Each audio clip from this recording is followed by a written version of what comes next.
Basically जब होता क्या है ना कि जब आप रिवीजन कर रहे हो या फिर कोई चीज़ दोबारा पढ़ रहे हो, जैसे कि आपने जो 6 से 8th एनसीईआरटी में पढ़ा है, तो वो 11th एंड 12th में वापस रिपीट होता है।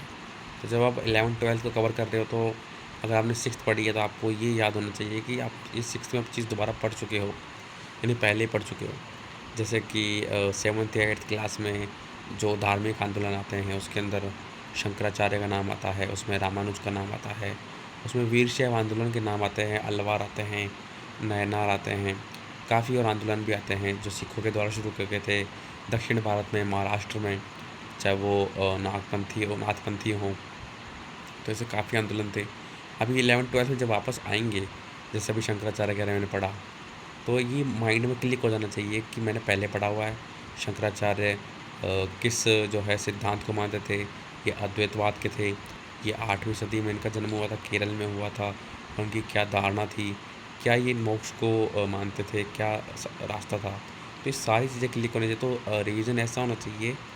कि एकदम पिन पॉइंट, यानी कि एकदम ब्रीफ में हो, आपके पास लिखा हुआ हो,